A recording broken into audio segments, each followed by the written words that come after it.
is a Think Live Be production.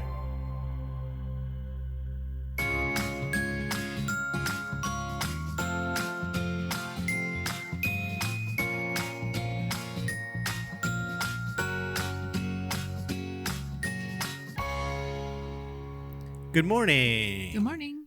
How are you this morning? I'm fantastic. How are you doing? I'm doing good. How are you today? So we've been off for a few weeks. We had a little hiatus. And we'll get into why later. Yeah, but we're back. But we're back now. We're back and we're better than ever. Mm-hmm. Oh, sorry. You guys, that was just a little insight into... That's what I get every day. Well, so... I've actually, let me just tell you, I've been reading, we do a little team book club, and I've been reading The Compound Effect, which is not a new book. This came out in I think 2010, or at least the version I have. And so what is that? 14 years old. So real topical, but I for whatever reason, I just haven't read it. And it's got a lot of the same concepts of other books that I've read before about consistency. It's all about consistency. And so I say all of that with knowing that we just took several weeks off and we're not consistent with our episodes. And the thing is, it's like the number one thing they tell you not to do when having a podcast show. Yeah. Is you have to be consistent. Well, so one of the things that it's a quote that I've said before and that I think about almost daily, I think, is that if it's not in your schedule, it doesn't exist. And I would just say this is in my schedule. We have our time blocked time for Seeking the Best. But guys, it's at the end of the week, and it's like sometimes the last thing we want to do is talk about real estate after a week of chaos or whatever. And it's exhausting to do that, to be like, all right, let's go talk more about real estate. I know we've been doing it all morning, but let's go do it again. And it's like this. When you make goals for yourself, you start we've have goal setting episodes. You start by making the goals that you set for yourself and what you see for your future. And then you break those down monthly and weekly. And so when you do that and you put those things in your calendar, you have to prioritize constantly. And sometimes the priority has to be something else. And so sometimes you can get out of balance because the priorities shift, or the priority takes more time than you expect it to, and things like that happen. So I say all that just to say, we're sorry we were on hiatus for a bit, but also life happens and you have to just get right back to it. And this is the big thing with the compound effect, is that you can't consistency is the most important thing in long-term success, but most people just quit. And in case you haven't noticed, there's hundreds of episodes. That's the one thing that I'm actually good at, is just not quitting. Yeah. We will always come back. Yes. We will always come back. We'll try not to be gone for such a long period of time again. And always coming back with what we've learned. You'll know if we're not coming back, because we'll say, this is it. Yeah, right. We'll tell you. We're not coming back. Yeah. But I guess during our time away, we've got some questions. Yeah. So thought we'd go over one that might take up a whole episode. Yeah, we'll see what happens. It's very of the moment conversations that I've been having, so I think it's perfect for today. Ladies and gentlemen, the question you are about to hear is true. Only the names have been changed to protect the innocent.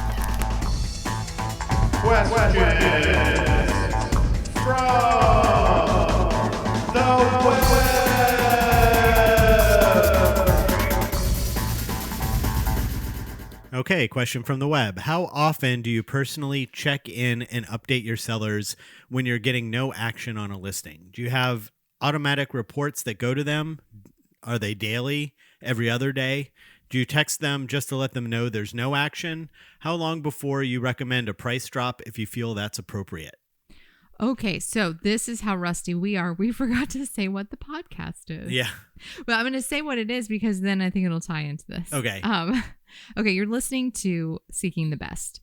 And I'm Catherine Stelgis. I'm your co-host, and Patrick Fatika is your other co-host. Hello. He's my significant other. That's me. And I've been selling real estate. This will be my 18th year in this business. And I've never sold real estate. But he's listened to me complain about it for 18 years. But I am deep enveloped Oh yeah. Yeah. You might as well be Yeah. in the trenches with me Yeah. because he hears about everything. He's my sounding board. He's my right hand. He's everything. And, Oh, that's sweet. oh, how cute.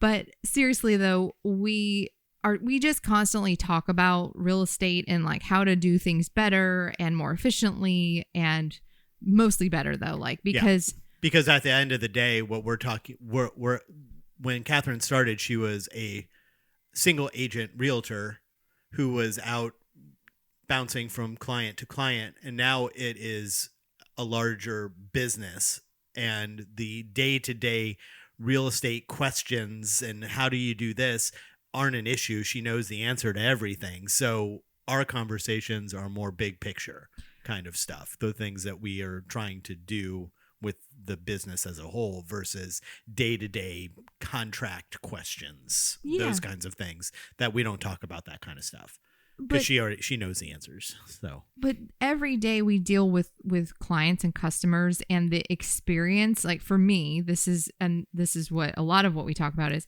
how to make that better, or just the experience of running the business better. Correct. Yeah. And by no means am I perfect.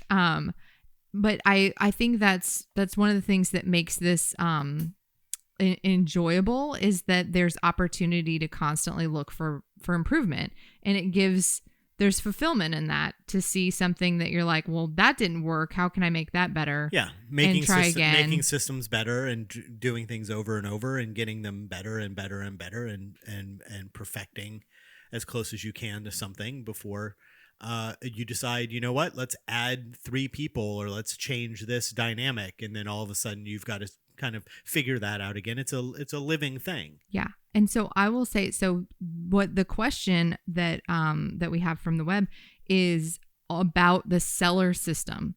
Like, what's the seller experience that's being delivered? And so I think I'll kind of, yeah, that's what I'm getting from this is that this questioner,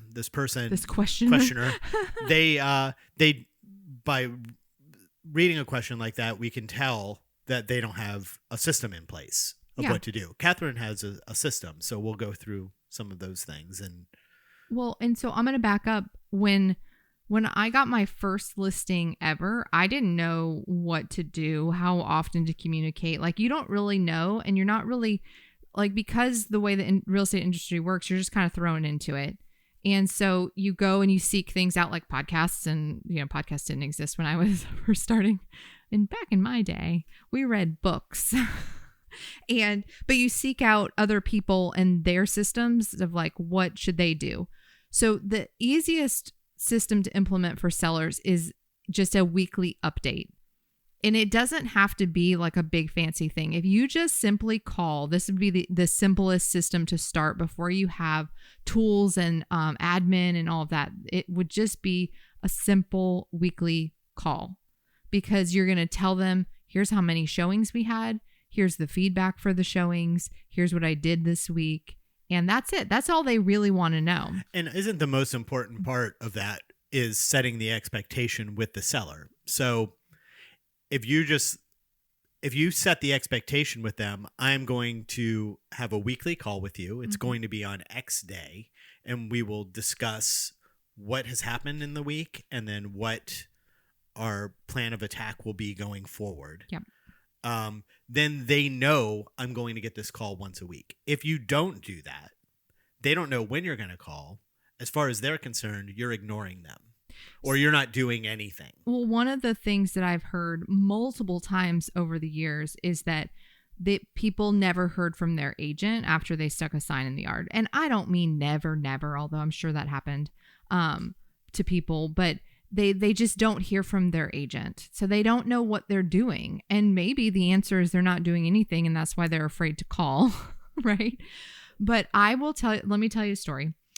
This is not going down a rabbit hole. This is just a relevant story to the topic we're on.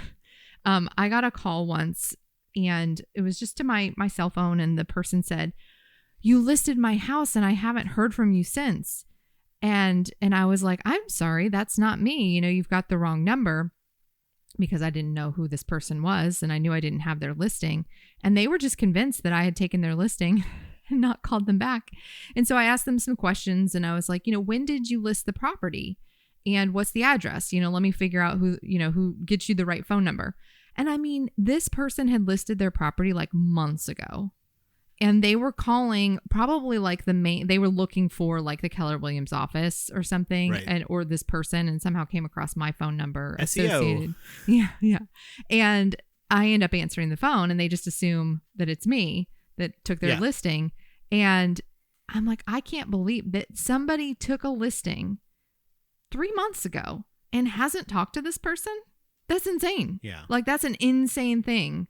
Can you imagine like hiring somebody, like if you hired a contractor and then you didn't hear from them for 3 months? Although I realize that probably happens too. Like that is not the level of business that you should be doing. A weekly check-in is the basic, most simple thing you can do and setting those expectations. And then here's the thing, when you're first getting started, we talk about time management a lot. It's hard to manage it's hard to manage your schedule even when you're super busy at a high level. So when you're first getting started, you really don't have the discipline or the systems in place to have a really strict schedule. Unless you're following, like if you're on a team and they've got systems in place, that's a different story. But as an individual agent trying to figure things out, you may not be able to call at the same time every single week. So don't promise that. Just say, I will update you weekly. Typically it will be on a Thursday or a Friday. I will give you a call. If we can't connect, just call me back and we'll touch base every single week. And that is enough to still be ahead of probably 80% of the other agents out there. And so one of the things after I got rolling, one of the things that I thought that sellers need visuals is what I sort of discovered. Like you can tell them like, I did this, but they need to see it. And so I started a different system where I was going to touch them twice a week while we were in the listing period. And so that was the expectation I set with them.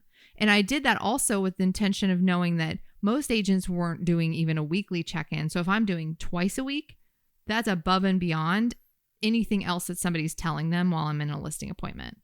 And so what I would do is I'd say, you're going to get a weekly update email, and it's going to have a comprehensive update with ads or, email blasts or whatever we've done that week with images of those things, stats from the major websites, and how many showings, feedback, that kind of thing. And then I'm going to call you the next day. And so we can review it together. And that was my system for a long time. And I think I still think that was maybe one of the best systems, but that is time consuming and I did this before I had admin people. And then when I had admin people, I showed them how to do the weekly update for me. And then I would do the call. But it's time consuming because here's what I would put in it. I would we use Showing Time for scheduling showings. So I would go to Showing Time and I would pull how many showings there were.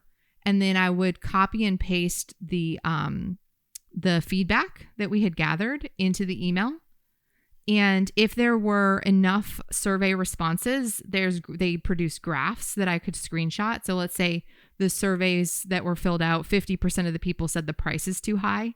I would screenshot that graph because then that's other people telling them that their price is too high without me saying it. It's not a game of telephone. Like some people said this. Yeah, it's right? Here's a visual of what people are saying. And then under that, I would list a brief outline of activities, and it would say brief outline because it's like I can't list every single thing. I do stuff every day. Something comes up that I'm doing for the listing. So it's not everything, but it's the major components. So like we hosted an open house. This many people came through. We sent out an email blast to other agents with buyers searching in the area. Here's an image of that email and how it looked.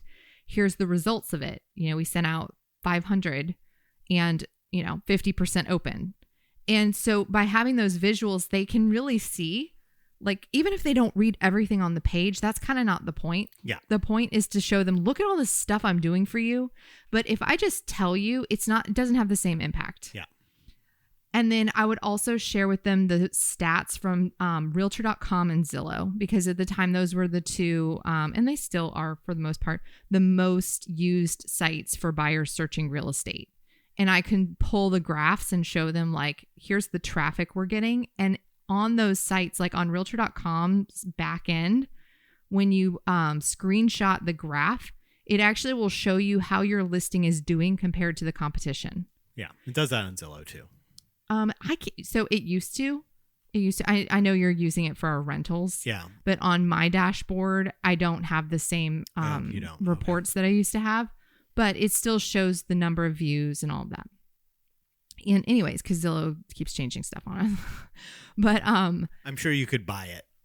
Oh yeah. I'm sure there's some sort of thing where you could pay and get all of that stuff from them.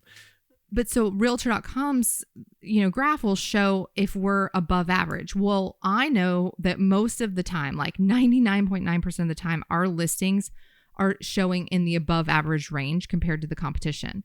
So what I do is I share that graph with them and say, look, our listing is outperforming the competition. So what does all that do? So sending them all those visuals and then calling them the next day. And then I can say, have you had a chance to look over the email? And then the conversation becomes about the feedback we got. And then I can also say, as you can see, our listing is outperforming the competition and we're getting more traffic to the listing than anybody else. And yet we still don't have an offer. That's probably because the feedback that we're getting is XYZ. So here's how we can change the listing, adjust the listing to accommodate. So it gives them the information they need to then make a decision. So that was my plan for a really long time. That was the system is Thursdays, the emails were prepped. When I hired admin, the emails were prepped on Wednesday and like drafted in my account. I sent them, I reviewed them so I could add in my personal thoughts on the stats and the feedback. But the stuff that they could just pull themselves into the email, they did. And then I would review it and I'd hit send on Thursday. And then I would call on Fridays and have conversations. And I still think that's a great system. It goes above and beyond what other agents are doing. It shows them everything that they need to know and what they want to know. They want to know like how the number one thing sellers want to know is feedback on their listing. So let me step back on feedback for a moment. Put yourself in the shoes of the seller. And it's your house. What would you want? Right? You had 3 showings over the last couple days and an open house over the weekend. What do you want to know as the seller? You want to know what people thought about your house. Yeah. It's a number. That's the thing, right? Especially if there isn't an offer. Yeah. Well, why? Why isn't there an offer? That it all comes back to feedback. 100%. That's really all they want to know. And then the other thing is like, what are you doing for me? Because here's what happens. Well, it's because it's feedback, right? So if there isn't any feedback, they say, oh, this person isn't doing anything for me. Or if there's no showings, they assume you're not doing anything. Right. Or if there's no showings. So it does all come back to that one thing. Yeah. It really does. Those are the things they want to know. So those are the things that you create a system around. And then like we said earlier, if it's not in your calendar, it doesn't exist. So like I had a time block on Thursdays and Fridays to review the emails and then call the sellers. And sometimes they don't answer. That's not the point. It's the same thing with like leads and stuff. It's like the point is not 100% to talk to them every week. It's that they know that you are doing your job. That even though there's not an offer, that you did as much as you could to get them an offer. You've shown them why they may not have had an offer. And then you followed up to have a conversation about it so that you guys can move forward with the best next steps. So I think that's the best method for follow-up is visuals, follow-up call. So having said all that, moving forward to today, we use, our system, KW Command, will generate auto update emails as we check things off behind the scenes. And so way back when, I actually set up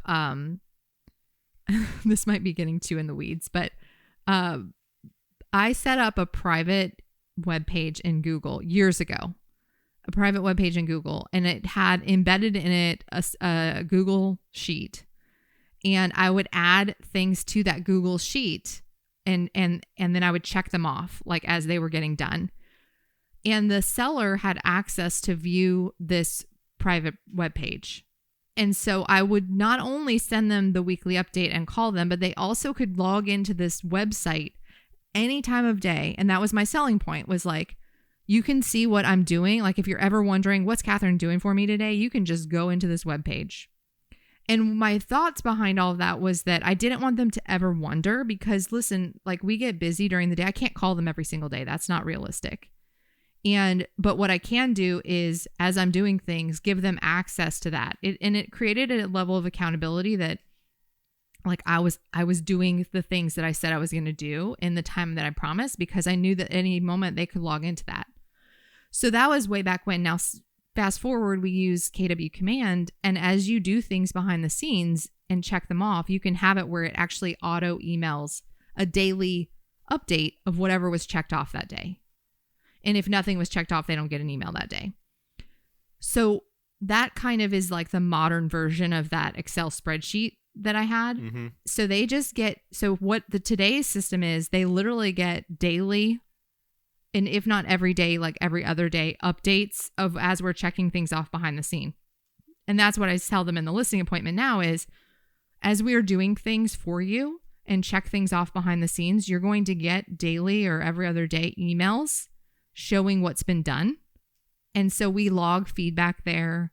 We log all the activities, as well as do the main checklist of things that we would do for a listing. And then they see that throughout the week.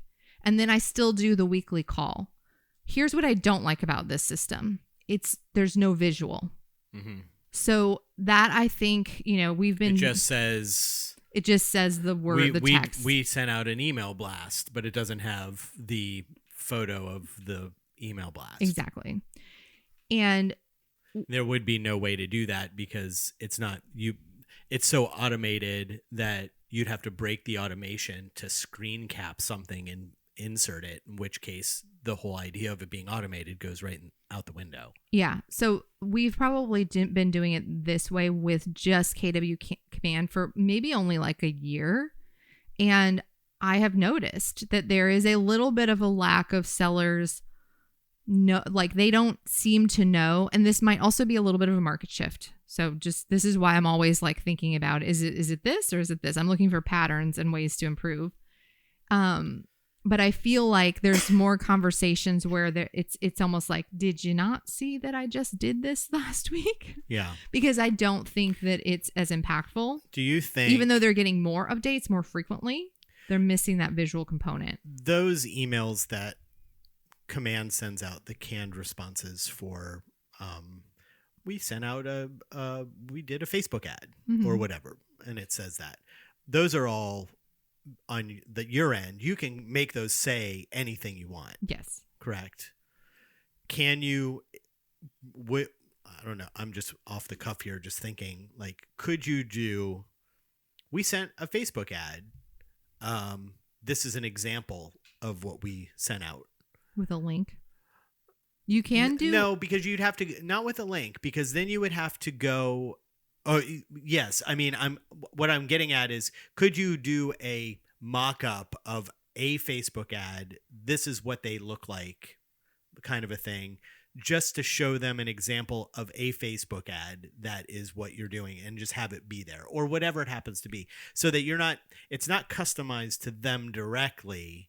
It's an example of what it is. You see what I'm saying? Yes, but so... would they just be like, what is this? That's not my house. They'd write back. I swear to God, that's what would happen, is they'd reply to the email and be like, hey, you sent me the wrong ad.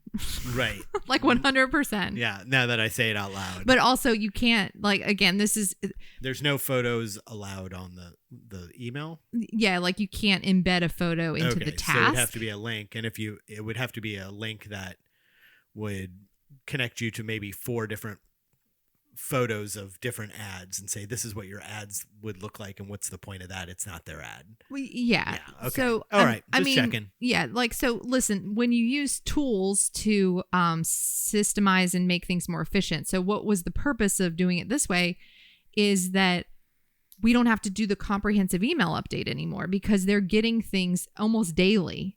Right? So we don't have to do the comprehensive one. That thing's time consuming. Add up, like if you have more than a couple listings, that could be somebody's job all day. Right. And it just didn't make sense. So there's a fine line between like what's the best thing to share with them and what is reasonable in your capacity. For your hourly rate at the end of the day. Right. So I still go back and forth. Like I think what I've toyed with this year is like I've done a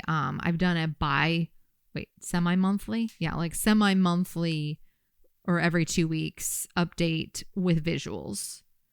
Instead, and then that way they still get some of that. That's not bad. But it again, like if you have a lot of listings, yeah, or even not a lot, just like a few, it can be really time consuming to do that too. So then if you're gonna do it, you've got to have that in the calendar. And what other things, visual things besides like we did a Facebook ad or an email blast to other agents, and this is what other things are in that have visual components? Well, anything we do that is a graphic of some kind, we put in there. So like open house, like an open house flyer, an open house social media post, the email blast itself. Like it's not just a link to the email blast; it's a screenshot of what it looked like. Mm-hmm. So an invitation of any kind that went out. Just listed postcard. Anything that we've done that has a visual component, I want them to see. So that it could be anywhere. It could be an average listing, let's say, would basically could have 5 different visual component. Well, it depends on the week, right? Because you're not doing all the same things. No, I every meant single total. Week. I meant total. Well, it depends. It depends on the week. It depends on how long the listing sits too. Yeah. So as we're having this conversation, and if you're sort of newer to if you're newer to real estate listening to this episode, you're probably thinking, don't listings sell in like 2 weeks? What does it matter? Well, when listings sit on the market longer, this becomes even more important because if they go past 2 or 3 weeks, especially right now where sellers' expectations are still living in a different market than what we're in, if you're not providing updates and telling them, here's what I'm doing to sell your house, they think you're doing nothing. Like, and it makes sense, right? If you don't tell them what you're doing. Because their friend listed their house 8 months ago and they got 40 offers and it sold the next day. Right. And so they're not complete idiots, right? But they know that they're not going to get 40 offers. Right. But they do still expect that they're going to get an offer. Or at least a few, and it's going to happen pretty quickly. Yeah. So part of that is expectation setting in the listing appointment, but no, you've got to tell them, here's how we're going to communicate. And so every seller is different. So sometimes I also feel like, well, I just want to, I want to do what, I want to do what's best for them. So you might ask them like, well, how often do you want to be communicated with? But here's the deal with that is they'll say, well, I don't care. Like if they don't live here, they'll be like, well, I don't care. Just get it sold. That they do care. Okay. They do care. And so when they don't hear from you, then they're like, hey, what's going on with this?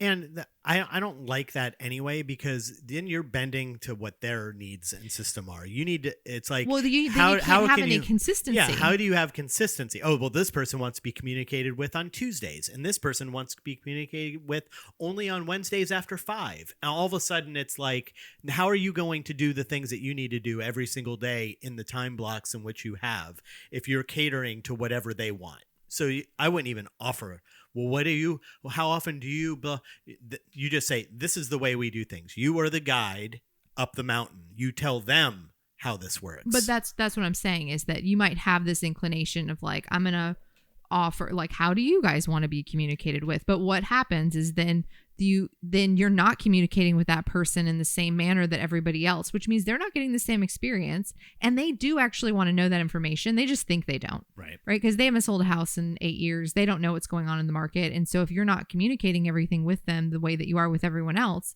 then they are eventually going to say, hey, what's going on? And because I've had this happen before, because I've made the mistake of saying, well, I'll accommodate this person's request. And then the alternative is that sometimes they want more communication.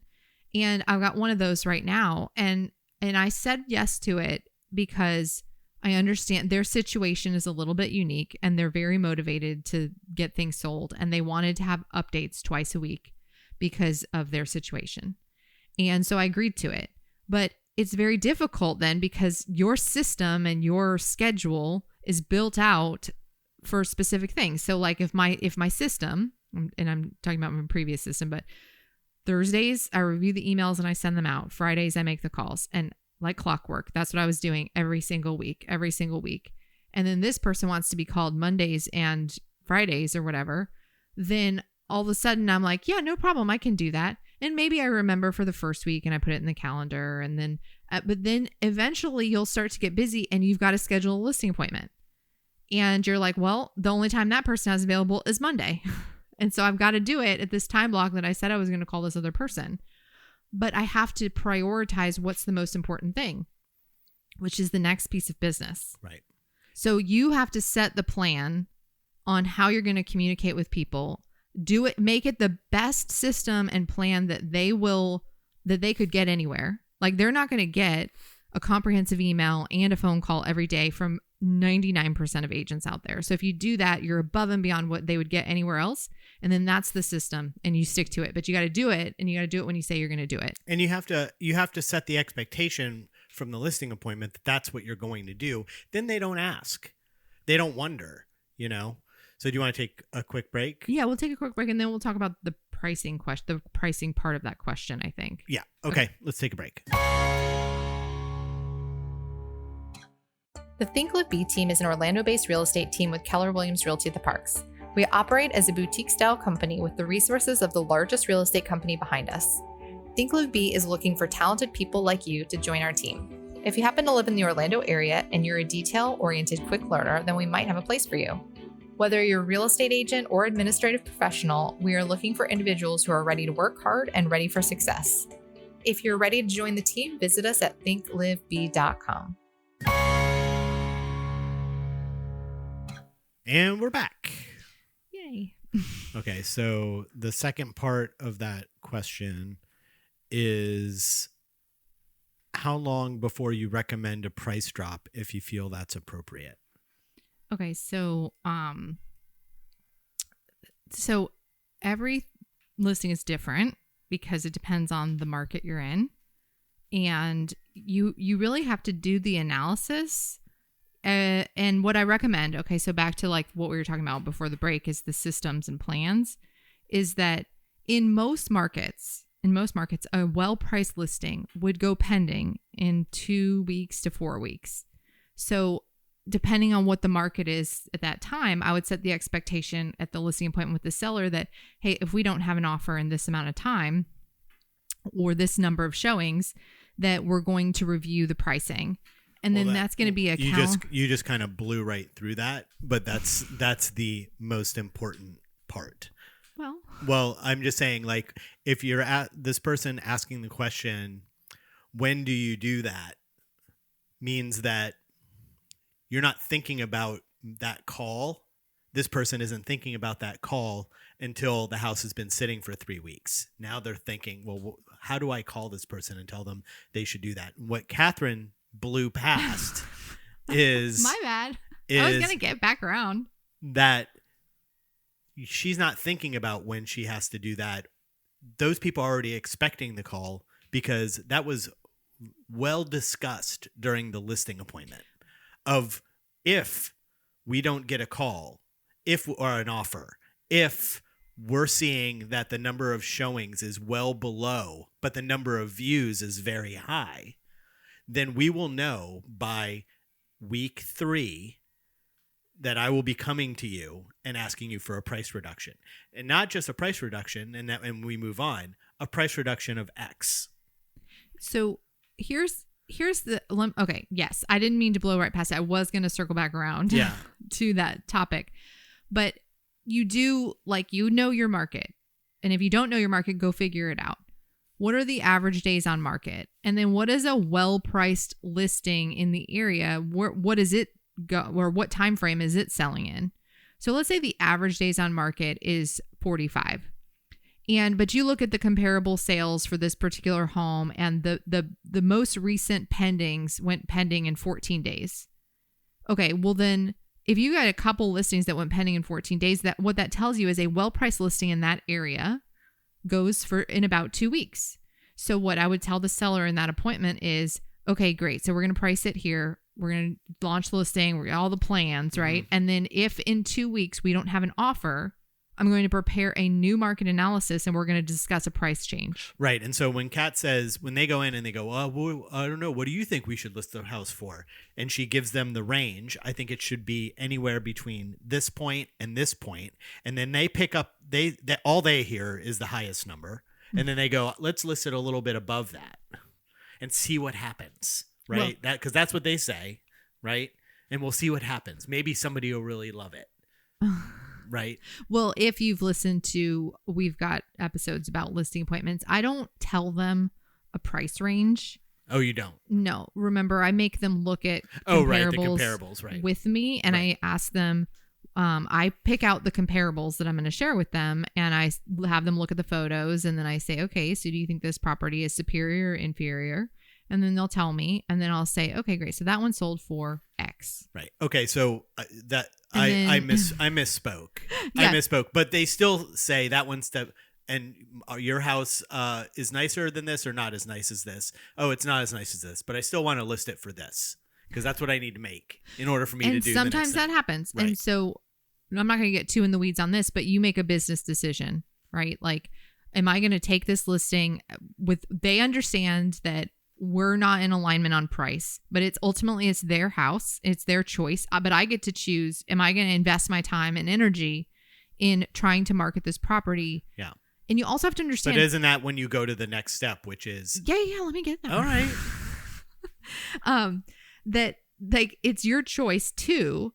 And when you decide to take a listing that you think is overpriced, first of all, you have to understand that there is an art to this, and sometimes when there's not a lot of comparables, there's a chance that the price could actually be higher. If there's not a lot of sales in the neighborhood, but like there's nearby neighborhoods that typically sell for a little bit less, but they've got sales, there's a chance that this one, the one you're at could sell for more. Now, will it have a problem appraising and all those things? Yes, and you cover all of that so everybody's on the same page. And then that's where you're saying, okay, so based on the homes that we just looked at, the range of value, this is where I would say the range, but I'm not telling them like when I get into the appointment. The range of homes that we looked at were between, and I'm just going to make up numbers, 300 and 400, and you want to list at 450.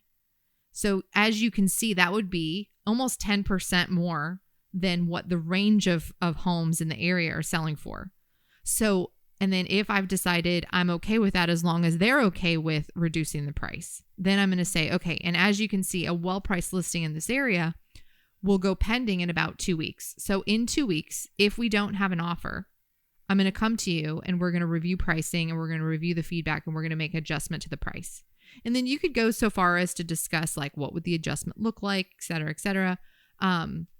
Right. But that's the most important part. So that now it's already been figured out. So you never get to the point of, oh, when's the right time to call, because it's already been figured out during the listing appointment. And I've had people before, like reach out to me towards the end of, if it's 2 weeks, like towards the end of 2 weeks and be like, hey, is it time? Right.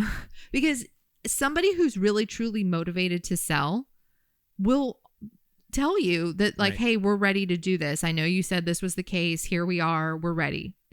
People who aren't that motivated will push back on it and they'll be like, well, let's wait another week or two. And again, you made a choice to take the listing and you go from there. Mm-hmm. I remember a listing that I took that We were going to list the property at $299. This was years ago when you could get them. I was gonna say, what was this in the 70s? And we were going to list at $299. And at the last minute, like the day before we were going live, the seller calls me and says he wants to change the price. And I was like, well, what? Nothing has sold nearby. Nothing has changed in the market circumstances, but he was adamant. Well, this particular listing was in my farm area. It was somebody that it was a personal referral. So we talked about price reductions if it doesn't sell, blah, blah, blah. And we went ahead and put it on the market at his desired price. And it did not go under contract. And I went back to him for a price reduction and he didn't want to do it. And so we sat there at the price he chose for 6 months. Oh, I remember. I know who you're talking about. And he didn't reduce the price. I actually listed that house twice. I don't think we ever relisted it. Oh, we didn't? Mm-mm. No, we were going to. Oh, that's right. And same freaking scenario, Yeah. you know? Yeah, Like, he did the same thing. And so anyways, it's a choice if you know it's going to be overpriced. And you hope that they honor their side of the deal when you come to them with the expectations that were set. But so if it's 2 weeks, right? If you look at the market and it's 2 weeks, then you set a task for yourself in whatever system you're using. So if you have a CRM or a pipeline system that you're using, you set a task in there in 2 weeks to check the pricing and touch base with the seller about the price. If it's 30 days, you do that. And, or if you don't have a system like that, you just put it in your calendar. Just put a time in your calendar 2 weeks from that launch date to check the pricing, what are active competition, etc. And at a bare minimum, I would do it every 30 days. Even if you go past let's say you go past the 15 days, you reduce the price. Well, then I would set a 30-day check-in and another 30 days. And every 30 days, you should be checking to see, what has sold, what's active, what's pending, and giving them that information too. There's also a tool in showing time. Like if you pay for the showing time service, there's a tool called a pricing benchmark report.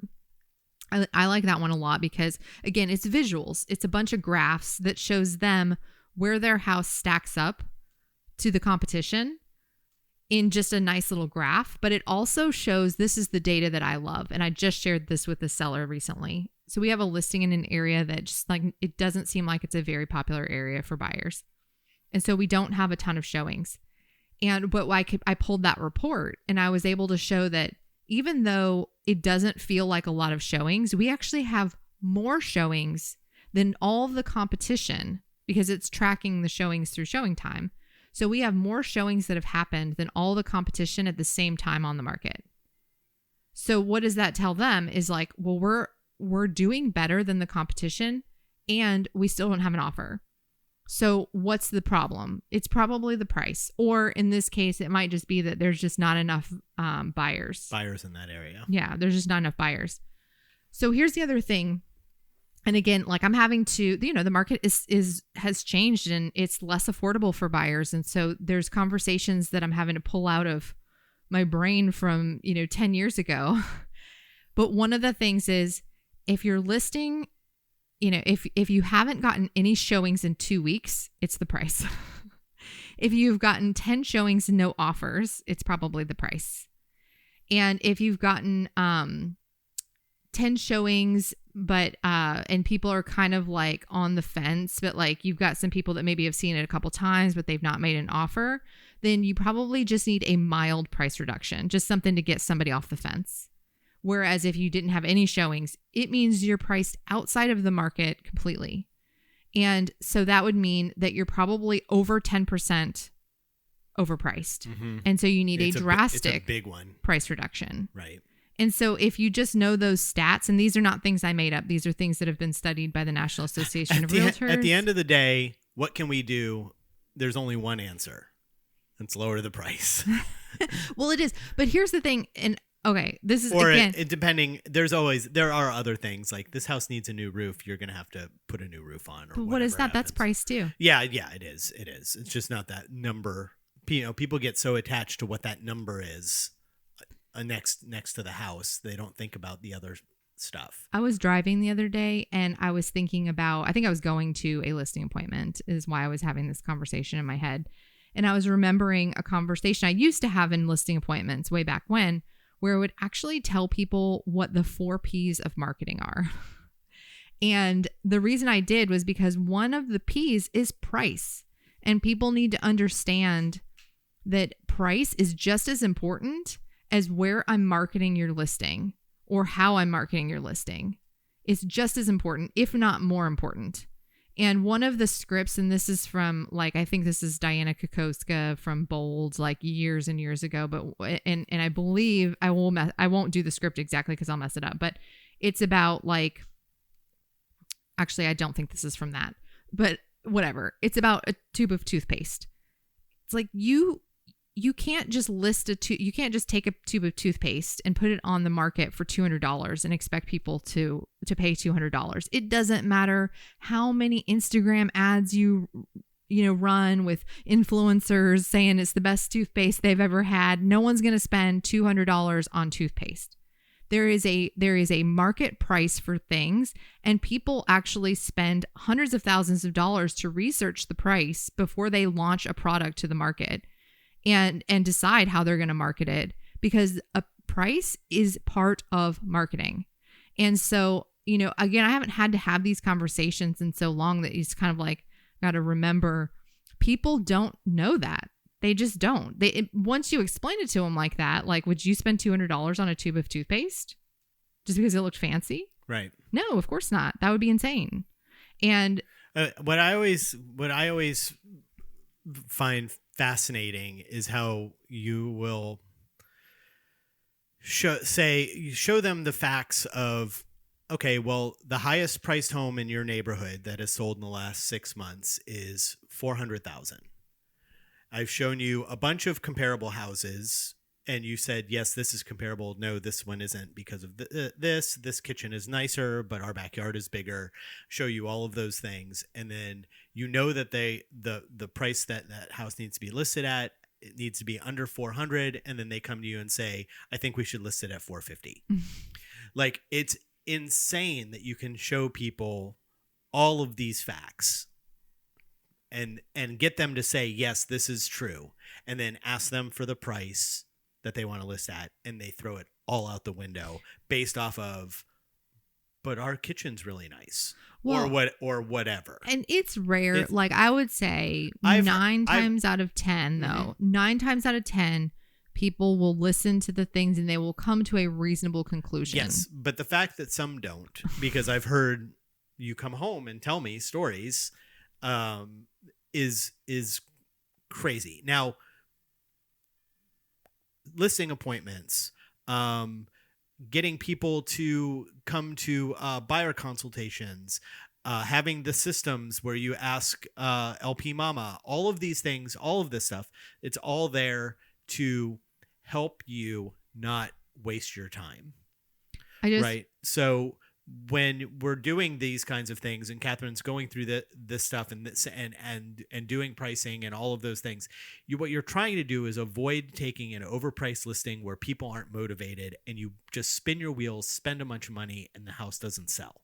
That's the hoops that you're making people jump through on a listing side. You're doing that because, and if they don't, you can figure out, sometimes you can bend your system a little bit if you really feel like that house is in the right area or whatever. But the point is that sometimes it's just not a good business decision to take that listing, and you have to be willing to say no.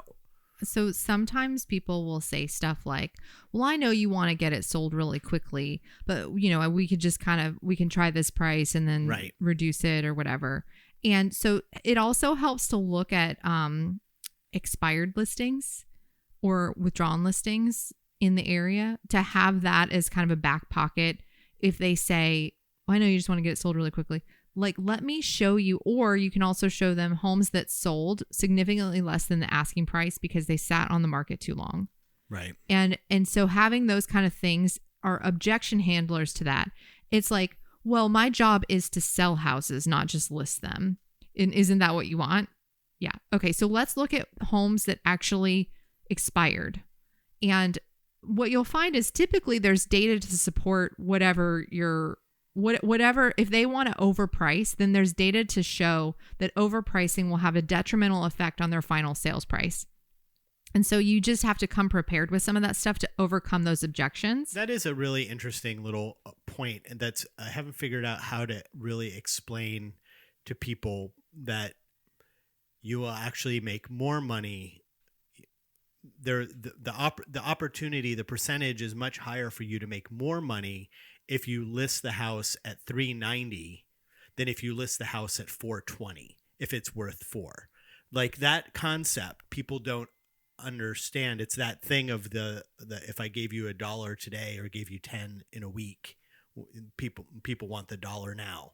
You know what I mean? It's like this weird kind of thing. Like it's hard for people to wrap their brains around. If we price it lower, we'll have more energy and more people coming in to see it, and that open house will be full of people, and people get excited, and offers can come in above asking price, or we could list it at $450 because you want, and it's just going to sit and sit and sit. You know what I mean? It's hard to explain that to people. Well, it is. There used to be a graph that I've got to dig it out because, again, market changes. Like you need to change your listing presentation based on the market you're in. And I've got to find this graph, but it's a graph that shows the days on market and views of the listing, because you can tell someone, and this is true, the first 2 weeks on the market are the most important time. It's where the most buyers will come and see the listing because it's new. And so it's going to go out to, let's say there's, I'm making up numbers. Let's say there's 1,000 buyers shopping for homes in your neighborhood right now. The day that we launch the listing, 1,000 of them, if they're all in this price range area, are going to see it that day. And then the people that are serious, motivated, interested will come see it in the first 2 weeks right away because they don't want to miss out on it. Every week that follows, the only people that are coming to see it are new people getting into the market.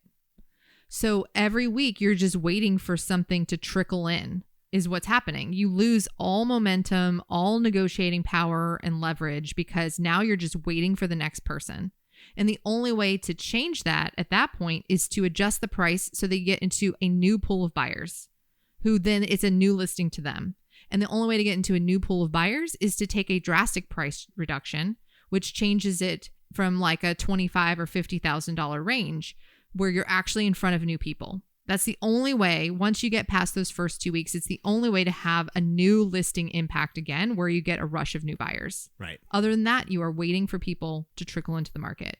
And when people trickle into the market and they're coming to see it for the first time, this might be the first house they're seeing, and they're not ready, motivated to make an offer. Yeah, because they're just getting into the market.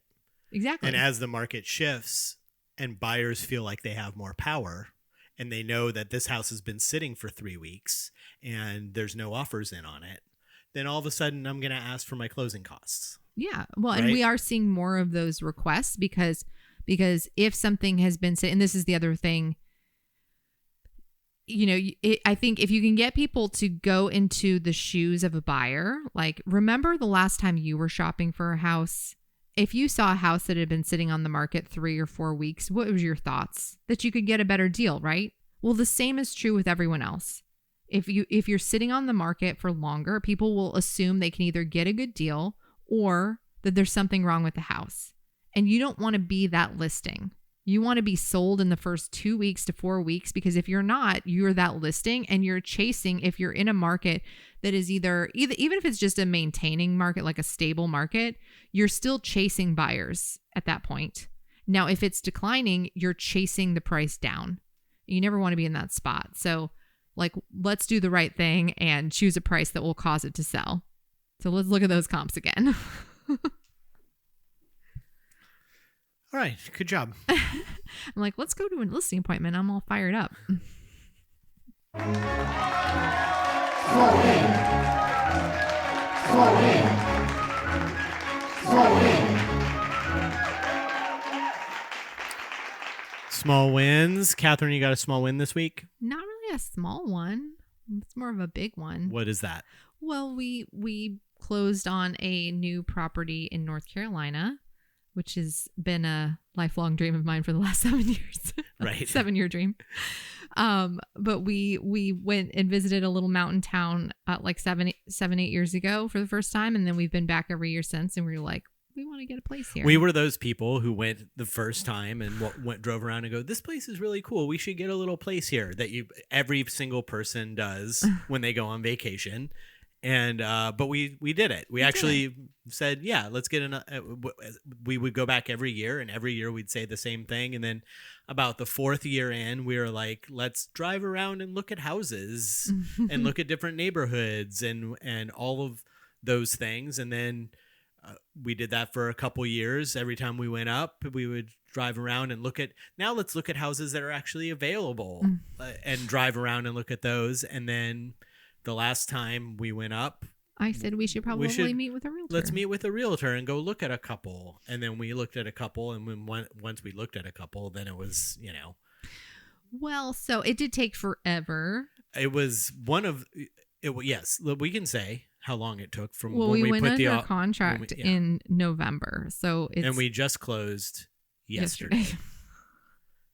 So it took a while. We had some issues pop up. Well, we learned that the rules of real estate, or not the rules, that's not the right word. I just thought of something I want to share. Okay, I'm sorry. Go ahead. Yeah, go ahead. So one of what you're going to say is people do things differently in different states. Yeah. And we bought this place in North Carolina. I'm not talking about the laws. No, just the process for contracts. Yes. We bought a place in North Carolina, completely different process than it is in Florida. The reason I said I stopped you was because I was recently in a continuing education class, and there was an attorney teaching the class because it was a core law class, and he was saying, do you want to know the number one reason that agent or buyers need us? And his thought was that they need us because of the process, because nobody knows what the process is. And that if you go and buy a property in Colorado or North Carolina or whatever, the process is different. And you don't actually know as a buyer or consumer what you need to do. And so you need somebody to guide you. And that's why they need us. What's interesting is I've since then, I saw the latest NAR, National Association of Realtors buyer seller profile for last year. And only 17% of people said the reason that they needed an agent for process. However, I think they just don't know that they need us for that. Yes. So they think that they need us for other stuff, but open doors. Yeah. So there's a big misconception of what our value is and what people think our value is. And I bring that up because going through the process in a different state. And Catherine's an expert. Don't forget, it's not like she got her real estate license a year ago. She's an expert on buying and selling homes. We've done it. She's done it for her clients hundreds and hundreds of times. We've done it for ourselves many, many, many times. So I'll just real quick, I'll say that we had a survey issue. Mm-hmm. Well, in North Carolina, surveys are not required for financing, but in Florida they are. And so of course I got They're a like, survey. what's the deal with the survey? Why? Yeah, it's very relaxed. The lines are where the lines are. Everyone's kind of spread out. No one really cares. Yeah. And anyways, I bring that up because ultimately that was what took so long. There was an issue. The property line went straight through the house. Yeah, there was a problem. And so it had to be adjusted and things had to be figured out. And so buyers don't know they never know what bad situation they could have if it doesn't happen to them. Right. Well, that's the thing is when everything runs smoothly, you don't need anybody for anything, right? Mm-hmm. It's when things hit the fan, there's got to be somebody in there that can fix the problem. Yeah. Right. So, I didn't need a contractor. We just did it ourselves. Yeah. What problems you run into? Nothing. All right. Well, what happens when you open it up and the struts are all eaten up by termites and they need to be replaced? And it's like that one of those television shows where you got halfway through a project and couldn't finish it. You know what I mean? It's like when things go great, yeah, you don't need anybody for anything. It's when things go bad, you want to make sure that you're taken care of. But I think I guess my point in all this is that the process needs to be explained a little more. I always find that we put it in a guide and we hand the guide to them as like a visual piece. But we do more than that. But I'm just saying, as a general like population of realtors, like we give little visuals and things, but I don't think people are explaining how many things could go wrong and do go wrong all the time. Yeah. And there are literally closings that have happened that would not have happened without, and I can say that with 100% confidence, would not have happened without me as the agent, because somebody who's new and inexperienced wouldn't have known how to handle that part of the process. Well, look, this whole house that we bought there would have fallen apart if we didn't have we would luckily have had an agent there who was very engaged. Catherine knows the ins and outs of everything and was watching every detail. So you had a very, very informed buyer. Yeah. But the agents on the other side were out to lunch, and the seller didn't live in town. So, and was an investment for them and everything. It wasn't their house, so they didn't have any answers and everything. And the selling agents, the listing agents, were difficult and not responsive. So if Catherine didn't know what Catherine knew, and we had just hired some random agent off the street, that would have fallen through in 2 seconds. Yes, if you were just the buyer without... We would have bought a house with the neighbor's property line running through the middle of our house. Right, and that's the part where buyers don't know. You don't know what you don't know, right? So you don't know when you close on it that that's an issue. And then the next person comes along, or the neighbor sells their property. We thought the property line was 30 feet away from the house because there's a tree line and a sign that says no trespassing. Well, naturally, that must be the property line, right? It's not just that. We were also provided with a site plan that appeared to have the property line there, but that wasn't a survey. Right. And anyways, point being, any other buyer would have backed out, I think. And it's all because of just process stuff that wouldn't have been explained properly. And we just need to level up the education that's being provided to people, is all I'm saying. Yeah, I agree 100%. Hey guys, remember to rate and review us on iTunes. It really helps new listeners to find us. Send your questions from the web to onseekingthebest@gmail.com. Leave us a Spotify voicemail with your questions and we'll play it on the show. All info is in the show notes. And for Kat and myself, thanks for listening, and we'll figure this all out next week. Bye.